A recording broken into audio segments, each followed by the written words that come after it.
Hey guys, welcome to the MC Anime Podcast. We cover anime, geek culture, Japanese aesthetics, and Asian studies. We are a multi-fandom podcast, and you can expect to hear topics in your favorite hobby or fandom activity potentially. You can find MC Anime on Google Podcasts, Spotify, Apple Podcasts, and YouTube. Also, please check out mcanimepodcast.com, our website. Furthermore, stay tuned in for another episode.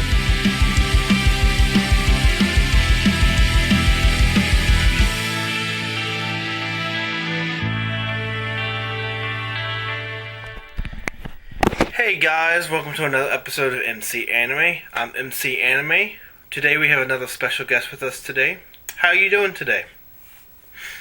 I am doing all right. My name is B. Gown Jr. I'm the writer and creator of comic books titled The Nobodies and Return to Armageddon. I am also the co-host of the You're an Idiot podcast alongside my brother John. You want me to go ahead and let people know where they could find me? Yeah. Okay. You can find us on Twitter at the You're an Idiot PC, on Instagram and Facebook at the You're an Idiot podcast, and anywhere where you get your podcasts. Okay. So, today we're going to have a special topic of wrestling in general. It's going to be explain the wrestling fandom, as we should say, so that's what we are talking about.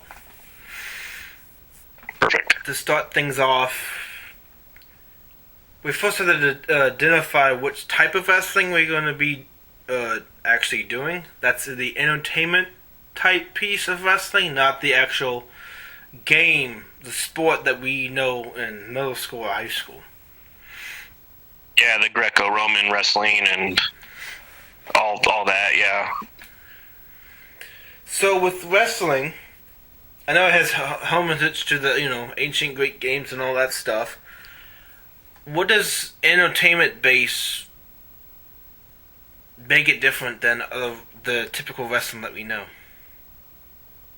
That's exactly it. You just hit the nail. It's entertainment. Mm-hmm. With the Greco-Roman, it's all sport. There's rules, there's technique, and scoring. Obviously, pro wrestling is entertainment, so you get the story aspect of it. You get, this story told over a long period of time and a bunch of turns, and it's all spectacle. So. And we love it. And with the spectacle type wrestling, has it been more impactful in the sense that in recent decades it became more popular, or has it always been there, just been waiting for its chance to be mainstream? I think that it has always been there. It's just that currently, I think when Vince McMahon took over the WWF, that's when it really transitioned into what you see today. I mean, Vince obviously had this vision, right? I mean, he took these people that he saw on the independents and he started scooping them up and turned them into superstars. He made them, he made the public very aware of these people, Macho Man and Hulk Hogan, Roddy Piper. I mean, before that, you just kind of saw them wrestling on these independent territories back then, and now they're household names, right? Yeah. And for anyone that doesn't know, when you're just starting out in wrestling business, you're not going to get immediately paid the contracts that Vince McMahon hired and other professionals in that degree, because you have to build yourself up. It's just like a work resume. Yeah, that's the absolute truth, and that's even an ongoing structure today too. But I think now in current times, the independents are arguably as popular as what you see on the mainstream now. I mean, You see people popping up on AEW. You see Warhorse and Kid Bandit and all these guys, but they're pretty prevalent on the independents. yeah, what you know, a lot of people think that when they first tuned in to watch WWF, Hulk Hogan was already this, you know, he was this big name made in WWF, but he was actually just wrestling independently on the territory, just like everybody else. Yeah. And then everybody had to start at the bottom. Yeah, interesting thing about Hulk Hogan is that, is it Ric Flair or Hulk Hogan? But one of them had ownership of their character and catchphrases with that character too. Oh yeah, I'm not too sure. I would imagine Hulk Hogan, if anybody, would actually have ownership, and I know that's a tough thing. I know Cody Rhodes, he didn't have ownership of his last name, so if you watch AEW for a time, he was coming out as the American Nightmare Cody, and then he recently just got his last name back after a battle with WWE. So yeah, it's kind of weird how, you know, ownership of the taglines and the marketing, that once you left, they still have the old marketing for another 5 to 10 years. Yeah, I mean, Vince McMahon, I mean, you got to give it to him. He's a smart businessman. I mean, you know, he was 5 steps ahead of everybody, and yeah. I'm sure this was all by design. True. You know, a person like Vince didn't get where he is now with being a dummy. So yeah, he still comes up once in a while, but we don't see him as much as he did when he was promoting in the 90s and 80s. Well, you know, age is catching up. I mean, it's catching up with all the people that we grew up with. Yeah, you know, all the people that you want to see or had fond memories of. It's becoming like they're aging out of the system, and once they age out of the system, it's hard to get back in, really. Not just more like for nostalgic reasons. Yeah, I mean, right there at the end of Ric Flair's WWE run, it was a little bit tough to watch. Just going back, watching him in the 80s, early 90s, mid 90s, even as early 2000s, and now, you know, currently, I mean, your body just gives up. I mean, these guys put their bodies through a lot for our entertainment, you know. And also back then, the safety was less prevalent than what it is today, because they sustain a lot more injuries, and the antics that they use, let's just say antics, is a lot more damaging to the body. While today you actually see less impact. You see where they're like going in, dodging, or they put their knee up or stuff like that. That, you know, is part of the training they receive in doing so. Yeah, I think that it's just a difference of the era. Back then, they were not to say that wrestlers now aren't committed to their craft, but I think they were so much so back then that the disregard for their opponent's well-being wasn't there so much. But you also have to remember too that in the 80s and 90s, they come from a time where painkillers were heavily used, and you see a lot of the wrestlers dying now from heart problems. But now, currently, you know, they obviously care, I think, as much, if not more, for their opponents' well-being and health. I mean, it's just a different time. Yeah, it's like they reversed the stunt work and actually do step by step in action sequences in the ring and how to do it in a way that's both entertaining but also safe for the opponent, or safe as much as possible. There's still things that can happen. Right. Yeah. I mean, they've definitely honed their craft, and I think that we're just seeing the product of all these many years of wrestling and practicing and trying to figure out better ways to do these moves. And also, I think that there's the modern medicine is a lot more advanced these days to where they're able to take care of their bodies afterwards, right? Yeah, and if there's like a major injury, they will actually they'll be gone for 2 to 3 years, depending on how much they heal or if they ever get back at all. Because sometimes they might not, they might still go back because they're still on contract. So even after the injury, they have to balk with that. Right.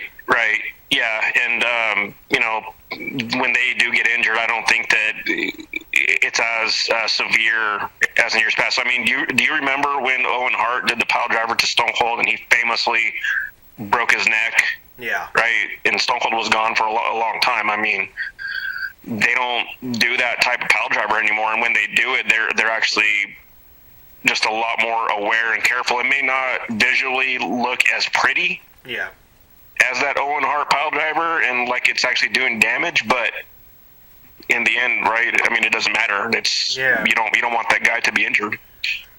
Exactly. So like when you do the sequences in the ring, now you like take the arm, put it down, and then guide your body in it. So when they try to flip you, you're already rolling into the action of being flipped or something like that. Yeah. So it's less cause of you're, taken by surprise and it's flipping you and causing injury that way. Right. Yeah, and like obviously accidents happen and you can't really help that, but you can do your damn best to minimize what the risk is. To minimize. Exactly. Yeah. Exactly.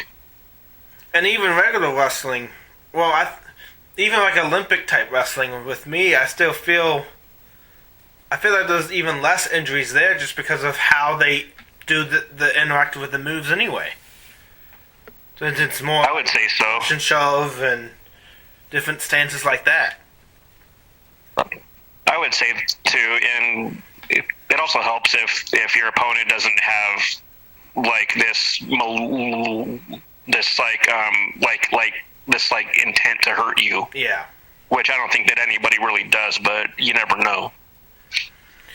Yeah, you can see if they have the intent. You call foul and try to break it up. Yeah. Right. Yeah. Back then, you probably had the intent. They probably took it too far, playing the villain or whatever character they were being portrayed as. Yeah, if you were to go and watch the documentary, and I don't know if you have, the Dark Side of the Ring. Mm-hmm. Have you watched that documentary show? Yeah, I've seen bits and pieces of it. Yeah, so there's a lot of interesting stories, and as I said, it kind of confirms what I was saying about they just come from a different time, and I think that back then it was an every man for himself type of thing, and they didn't care about the next guy. They just wanted to get ahead, and that's where you saw, I think, all the real injuries start to happen. And it's back then.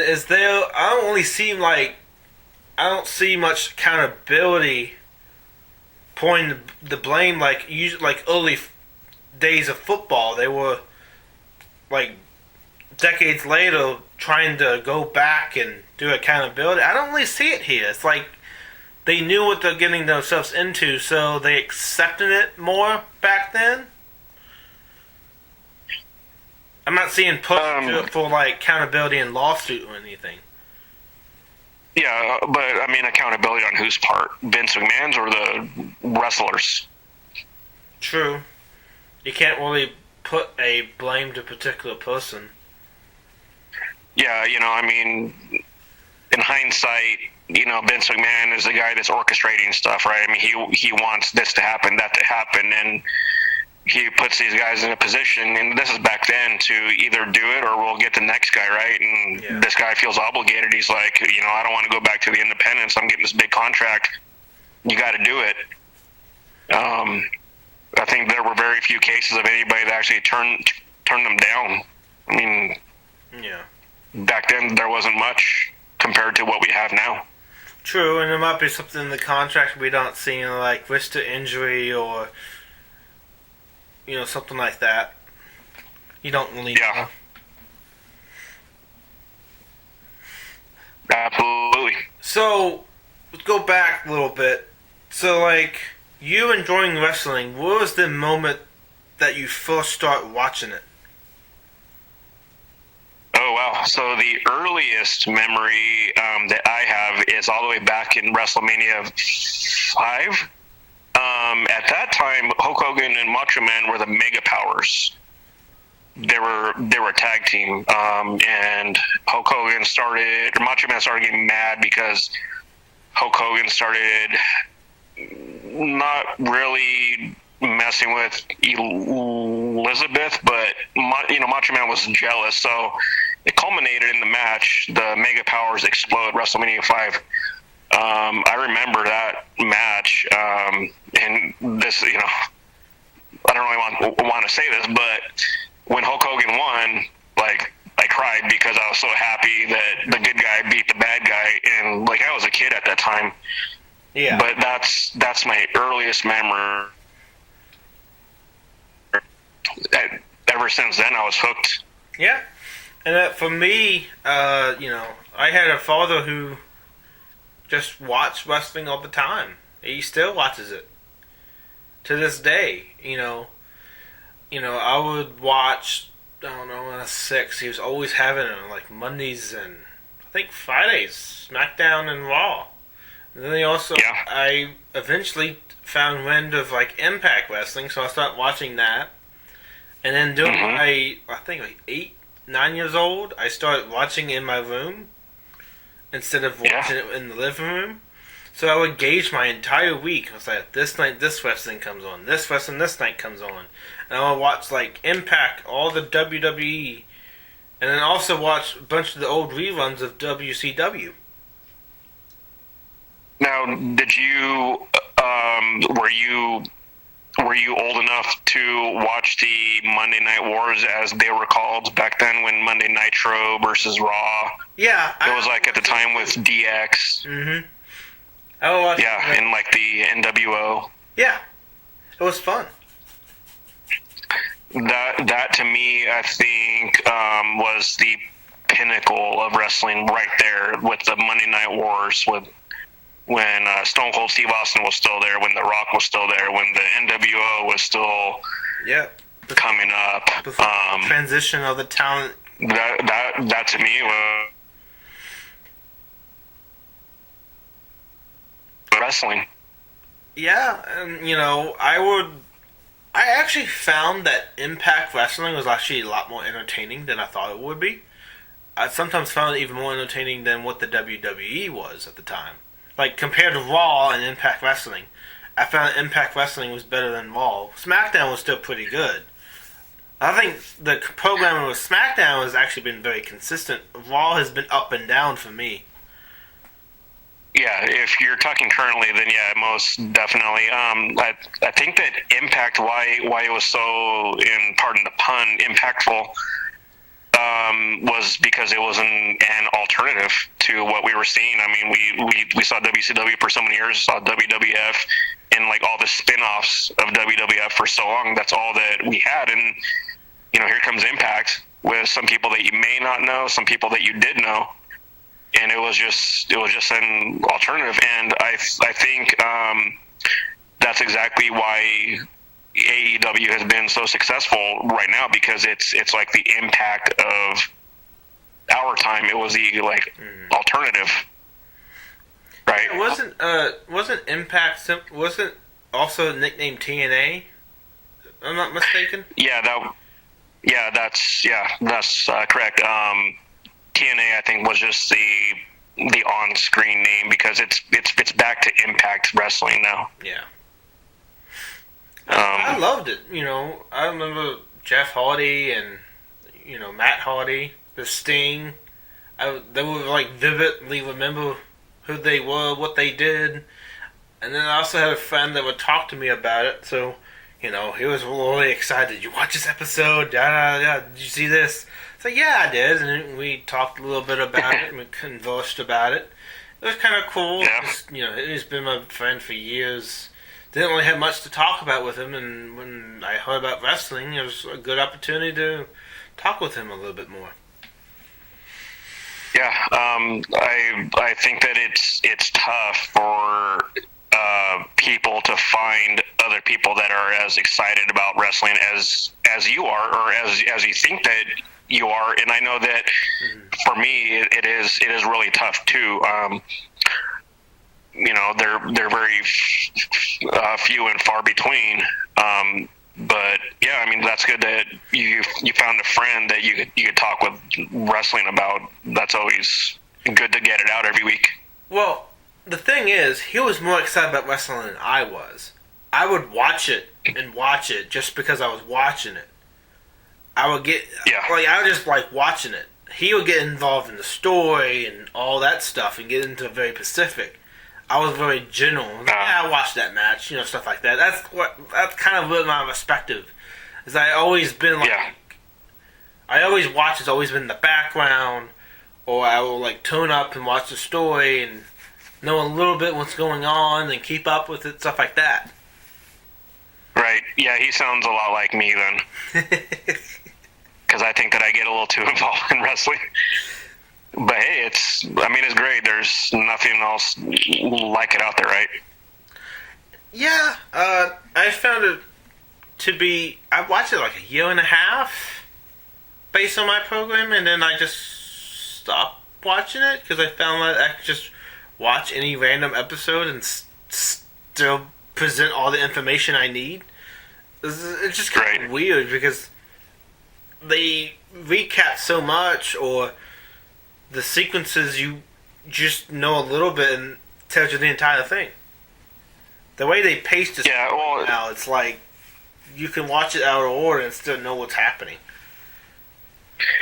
Yeah, and I think that it comes down to person's personality type, I think, because I have a very obsessive personality, right? So, not to stray too far off our main topic, but with comic books, I can't read just one comic book and then maybe jump to the next one. I definitely need to fill in all gaps, and by that I mean if you pick up an Avengers book, like I also need to know what every character was doing at that time. So I've actually stopped buying new comics in 2008, and I've gone back 30 years or so and bought all the trade paperbacks, and I'm trying to fill in every single gap as I can.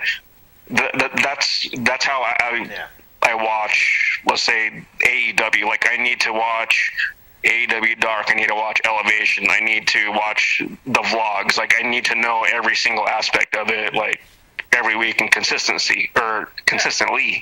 But that's the same way. But he would watch the WWE app and get all the content, catching up, and he'll like read all the articles and based on like, oh yeah, they're going to do this story because of this reason. He's basically almost able to predict the matches based on what he reads, based on what they present ahead of time. It keeps your brain occupied. He still watches it. I think wrestling for him he's always enjoyed it. He'll always make time for it. Is when he was a child. So. Yeah. Who was your dad's favorite wrestler that you can remember growing up? He's a fan of all of them. I don't really think he had like a particular character. I think he connected more with the older characters, and there's a disconnect with this new generation of wrestlers. I know that for sure. Yeah. It was like a combination. I'm with him on that one. He liked. Yeah. I'm with him on that one. I once the Attitude Era was over, I think I got as far as like NXT, and not too far after that. Once John Cena was the main guy, I kind of stopped watching WWE, and I stopped watching wrestling for a while. I watched TNA and I watched some independents, and with AEW, I'm back, but I don't really watch too much WWE. Like, I know what's going on, I just don't focus on it. Yeah, I still seldomly watch it. Most of the time I'm in the living room and he's in the background and I'll watch a little bit of it. Now, I'll probably, mostly now is just I'll watch a particular match that I want to see of the stars line up against each other, but that's usually what's keeping my interest at the moment. It's just a particular match that it's like, well, do I wait to see the match or do they come up and actually have the match later? That's the choice I make sometimes. If I'm not watching anything else, I'll stay to watch it. Yeah, so basically it's got your attention. You're just not obsessed over it like your dad is. I don't think my dad's obsessed. He doesn't have to watch it, but he watches for the pure enjoyment of watching it. Gotcha. And he likes keeping up with the story, and then it's kind of funny because trying to explain to my mother what's going on, and she's so disconnected what's going on. So why did they do this when they could have done this? And I was like, and then she's telling him, yeah, they were doing this storyline with this storyline. Like, had to literally play back the previous build-up of the story in the previous weeks, and the tagline and the timeline, and just like, well, what's the point of explaining it to you? You don't watch it enough. Yeah, I think you definitely had to have grown up with it to really appreciate it. Yeah, I literally, I think I appreciate it from the sense that it's always been a part, and it's still a part of me. It's always still been there. It's never gone away. So that constant exposure gave me like a niche area, not necessarily to connect to, but like, it's like, okay, this is not half bad. This is not bad to consume time when I'm not doing anything. Right. Aspect. Well, also it's good. I'll tell you what, noise too. Yeah. I have a full-time job where, I spend anywhere between 50 to 55 hours a week working. But I probably watch between AEW and all the like off shows, and Impact and some independents. I probably spend about 10 to 12 hours a week watching wrestling, and then you throw in like all the vlogs. Mm-hmm. So I definitely put some time in watching it. Oh yeah, my dad also puts all the time into the business and working all the long hours he does. Another thing he's been really weird, he's been on TikTok and watching Facebook animal videos. It's like, oh gosh, I get animal videos, but the TikTok, oh god, I don't even get into TikTok. Yeah. Oh my Same here. I don't know, he's like gone into the persona of what TikTok is. It's like, are you having a midlife crisis now and you're a teenager? What's going on? Right. But he's more adept with technology than I would say most parents of this generation. Which is not bad. It's just, it's that inspiration to know more, I guess, what's filling him up.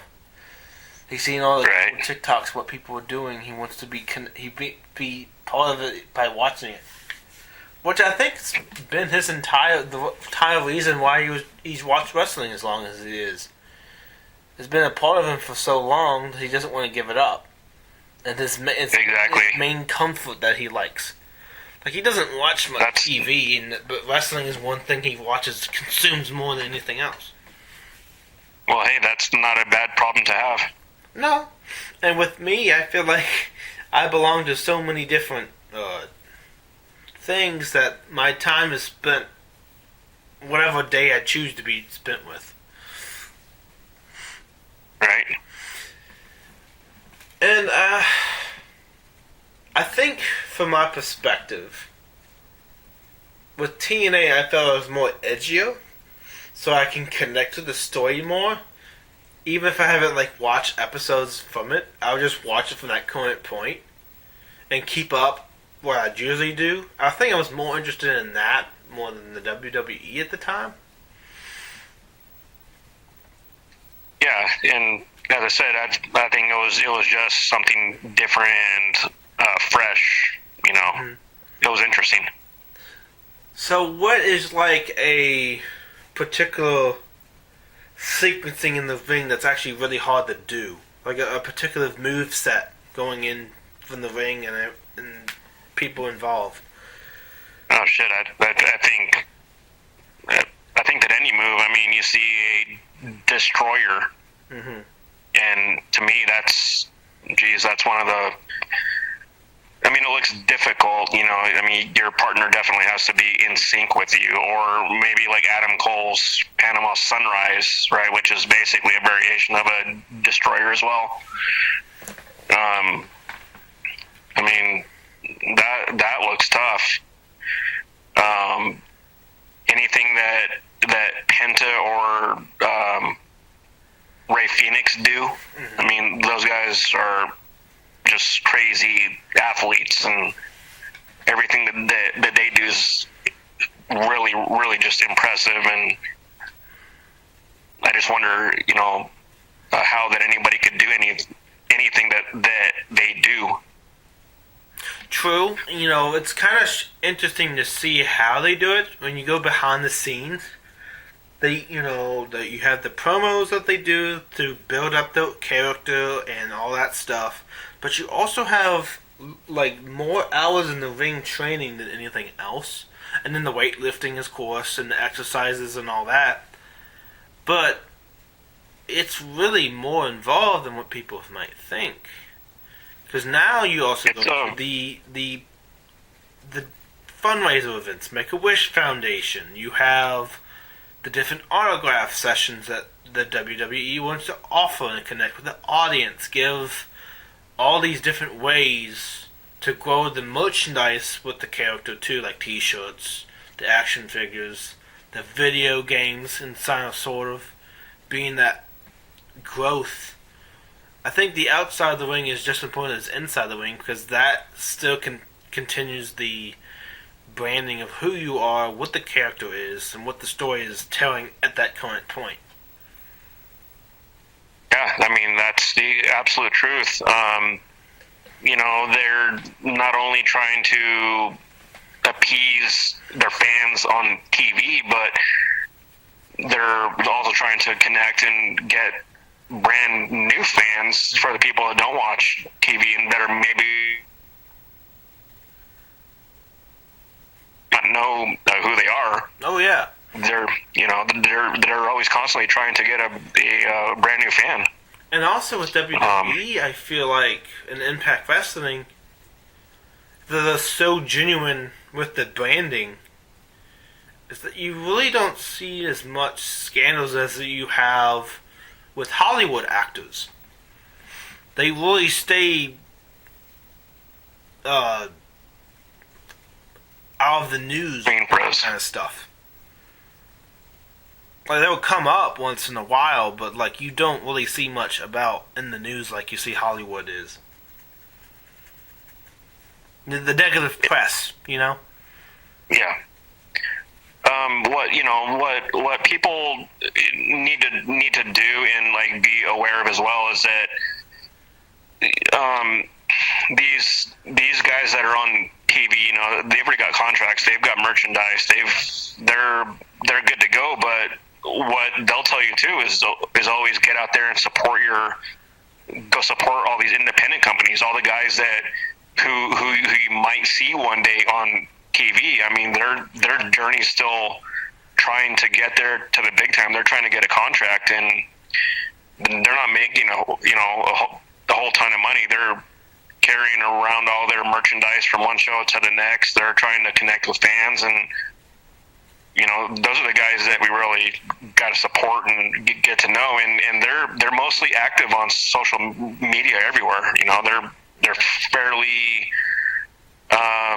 I guess they seem to interact more with the average guy than you will have interaction with like a big time star who has 50 million followers on Instagram compared to the independent guy that has 1,000. Yeah. You know. It's also that big distinction that fan base that they're trying to establish is like the pioneer that they're trying to get the access to. Because that pioneership basically brings who they are That, oh, I have a following. Even if it's a small following, you can slowly see how that following can change or stabilize, be the same too. Yeah, absolutely about that. I mentioned him before, but Kid Bandit. Oh yeah. Who you see from time to time on, you see him from time to time on AEW. But he's pretty active on Twitter, and recently there was a hashtag that trended that was sign Kid Bandit, and it was geared towards Tony Khan, the owner of AEW. He's trying to make it there too, but in the meantime, he's still on the independents. In fact, in 6 days, I'm going to see him in my hometown fight on an independent show. Oh yeah, I'm not AEW as much. I know it's like a couple names like Dusty and Cody, CM Punk came on there. Other people got on there. Bryan Danielson. I believe Mark Henry is in the... Mark Henry's a commentator. Big Show's a commentator. JR's a commentator. Taz is a commentator. There's all kinds of guys. Christian is over there. Yeah, he is. I remember that. Yeah, he fought Kenny Omega whatever months ago and beat him for the Impact title, which is now currently around the waist of Moose. It's kind of interesting because I think they have a good potential to reach out and steal some viewingship. And it's going to take maybe another 5 years where they actually get super big, in my opinion. Yeah, they've beat WWE quite a few times. Not consistently, but they have beaten them. But yeah, they've grown pretty huge in the short time that they've been a company. Oh yeah, but it's pretty impressive actually. 5 years, you can get them to be really consistent at beating the other company. Yeah, they've got some work to do, and they're kind of a different company than they were in the beginning. Not really sure how things are going to play out, and I think the biggest problem though is, in my opinion, after watching them since their beginning, is that I think they have too many toys in the toy box. They're kind of starting to push away, or they're kind of starting to bury the guys that have kind of been there from the beginning, and now you're seeing like all the new guys that they keep getting, like Adam Cole and just Bryan Danielson. So, to me, in my opinion, they just kind of have to be careful and remember the guys that got them to where they are now. Yeah. Basically, a rebranding is what they need. They rebranded and actually changed the story up a little bit. They can probably push more favoritism and hit the old roots and go back on the new guys as a way to maybe build them up with the older guys and then have a journey that way as well. I'll tell you what, they may not want to, but WWE had a good thing with Raw and SmackDown in that Raw had their own guys on one show, SmackDown had their own guys on the other show, and they rarely mixed it up, right? They just kind of stayed in their own show. That one show had a champion, this show had a champion. I think with AEW, they kind of follow along the same thing. Like, one show has their champion, the other show has the champion. Maybe one show is all tag team, the other show is all singles competitors. There's just a couple things that they need to do, because they're kind of going the way of WCW now currently, and it's kind of scary, just because I don't want to see them fail. Yeah, They're not a Vince McMahon that just create a show and just out of nowhere and keep it going for so many years. Yeah. Only time will tell. True. Going on that, with the audience and the connection to the show they watch in the independent sector. In the independent sector, what do you think are good companies for a good start that go on tour kind of thing? Ooh. I would say GCW. ACW? Which I don't... GCW, they're Game Changer Wrestling. Oh, okay. But they kind of fall in between. They're the independent, but you could also find the pay-per-views of their company on Fight TV and other streaming services. GCW is Nick Gage's company that he's been a part of for a long time, and I mean, I recently watched their last pay-per-view from a few weeks ago, and man, it was amazing. You saw the return of X-Pac. You saw Jeff Jarrett versus Joey Janela. You saw just some craziness, but Nick Gage is he's pretty awesome. He's going to go down as one of the best. Okay. Yeah, I think from my perspective, pay-per-views are really interesting because it's a way to generate them income, but also watch the spectacle, what that special show is. And for me, my connection's always been WWE. I've always watched almost all the pay-per-view because that's just how my dad was. But, I haven't really had that experience outside of other pay-per-views that's not WWE because I don't necessarily limited in money and funds, and also I don't seek pay-per-views out as much. And I know pay-per-views is actually one of the biggest selling that original programming can offer because of the exclusiveness in that pay-per-view that you see. Right. The thing about the GCW and their pay-per-views, it's almost like how, like, if you ask not every basketball fan, but certain basketball fans, a lot of them prefer the college basketball over professional, and they'll tell you it's because with professional they're getting paid whether they give it 100% or 10%, right? College, they're really trying. With the independents and the GCW, those guys are the college basketball of wrestling. They're really trying. They're putting on the best show possible. They're giving it their 110%. For minimal amount of pay, and to me, like, the independents are as entertaining as what you see on WWE, AEW, or Impact. Yeah, I probably need to seek it out more, just generally speaking with my taste.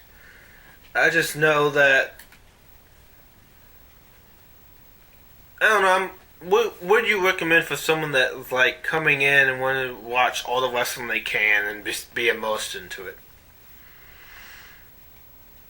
I tell people to go back and watch AEW from the beginning because to me it was a breath of fresh air. The other thing too is I would go in your hometown and figure out what all the independent companies are.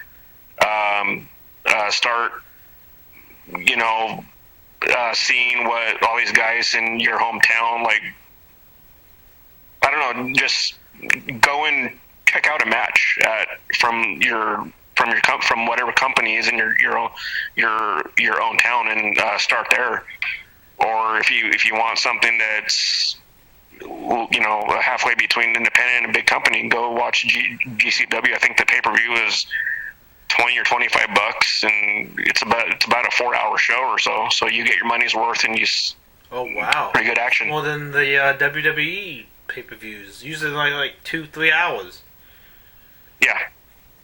Also, very affordable because usually flipping WrestleMania is like $60.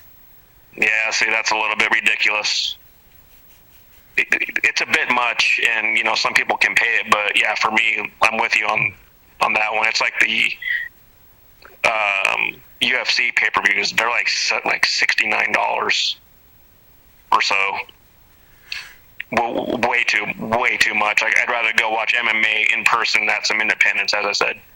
Well, with the MMA, mixed martial arts, I think it's a lot more hype in the action, so they actually, in that market, get that enough audience to enjoy that match for that company. Yeah, I mean, people want to go and watch events in person, and probably wouldn't cost you that much either. No, it's just it costs that much in travel, depending on where you go, because sometimes they're not always near you. Right. Depending on your town. Oh, definitely. Yeah. Also, go back to pay-per-views are a way to reach more audience. So they are basically free advertising for the brand. And when they offer that advertising in the people, they get a lot of new people coming in. Because a lot of times people will see the trailer and might be interested, who never watched it before, and actually be interested in that particular pay-per-view. And once they start watching it, they might... It's like that ticket access to have that person now invest into the brand itself after watching it, possibly. Especially if they're a fan of wrestling. You already know that if they paid for it, more than likely they'll have that interest of wrestling at heart. And then if the match is if the pay-per-view is very successful, it could drive them to learn more and be more fully invested. Right, and it also helps too that we're in the day and age of Twitter, Facebook, Instagram, and if you go on any wrestler profiles, a lot of times they'll start advertising that pay-per-view, right? And maybe you'll see somebody say, we can't announce anything, but you're going to be blown away by what we have in store or something, right? They're gonna try and drag you in. So that's also why I started watching the ACW, because of all that buzz, and it paid off. Like as I said, X-Pac came back, and when's the last time that anybody's seen X-Pac anywhere? I don't. It's been a while, right? Like with me, most of the character names, I'm not good with names. I remember the face, I know what they did, and the name, for me, the name just goes back. Or I might say, that is familiar, but I don't remember when that name was applicable in my life. Yeah, that's probably attributed to my obsessive personality. As I said, I remember all these little details and stuff. Oh yeah, I mean, it's good to have that information overload kind of thing that other people might say that what it is. But I think from my perspective, wrestling, the entertainment wrestling, is really entertaining just in itself, that it has a sort of concrete storyline that you can easily follow and see who's the bad guy, who's the good guy, and see the progression, how it's told, and what they do, or coming in the match, making them lose, and then they build it up, and then they at the pay-per-view event facing each other.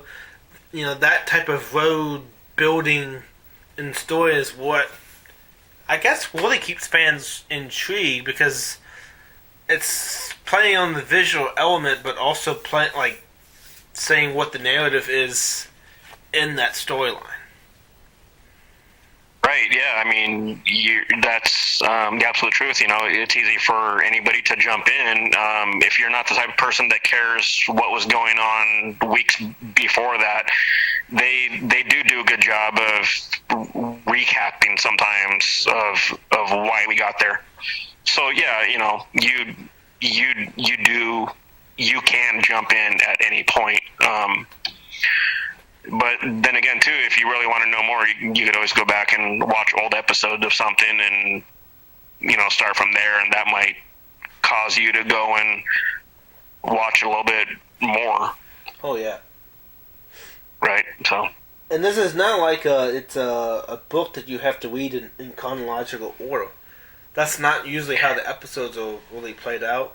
Usually the episodes are played out in a rough cut way, meaning that it gives you the content, gives you the wrestling, gives you the matches, builds, and so the progression of the storyline is slow enough that you can capture in the previous episodes and still keep up to date. Right, and in the end, it's almost impossible to go back to the very beginning, because that'd be like saying that I want to know exactly how Stone Cold Steve Austin got here versus The Rock. Well, to do that, you have to go back when he first got in that independent ring, right? In the early '80s. So that's impossible. But yeah, you just pick a jumping off point and go from there. True, or you could be that diehard fan that does that. Go back, like me. Yeah, there you go. Getting of the journey. Find like the whatever website telling you all the appearances of that person on TV or in this particular sector and which match they did. Those wiki fandoms all are dedicated to that stuff, so people can find the information pretty easily. Yeah, and the other thing is watch a documentary. Oh yeah, documentaries do pretty good of chronicling the way these guys started, and you get a quick history lesson. Yeah, and also with documentary wise, like they will cover very main points of what that era was like. They'll include like very key moments, very key matches.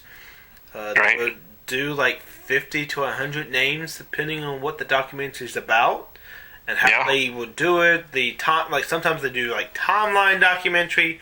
This happened when this happened, and this character did this and this pay-per-view, and do it like that, and how they came about. Yeah. Also, I really think that with the documentary genre, you get access to so much more information you would have maybe watched in the episode itself. Yeah.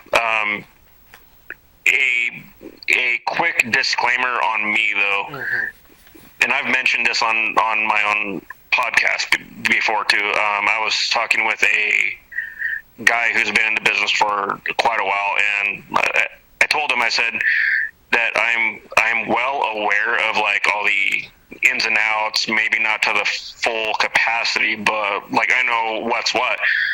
But I kind of don't like to know, like I don't really like so much when they pull the curtain back and you really see what's going on and all this and that. Like I like to go about my time watching wrestling in like ignorance.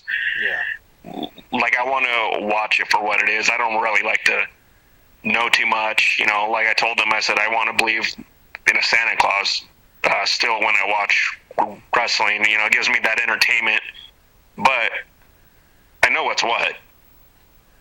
But I just kind of choose to suspend disbelief and watch it. You basically set yourself up. It's like, well, I'm aware of this, but cannot connect the dot to this. So when I watch this, the two don't overlap, and I can still enjoy it as is. Yeah. I get what you're saying. Some things connect, some things don't connect, and the things that do connect are like very small trivia that it's like, I didn't know that was connecting like that. Yeah, exactly. Well, I mean, it's like I don't want to have a baker tell me the process that he used to make. This concludes another episode of MC Anime Podcast. MC Anime Podcast is available on podcast directories like Google Podcast, Apple Podcasts, Spotify, iHeartRadio, and YouTube. We also have our website at mcanimepodcast.com. If you want to directly support us, then follow Patreon blog MC Anime. Finally, if you want services for hire, then we're available on Fiverr for audio and video production, graphic design, idea consulting, and blog and article writing.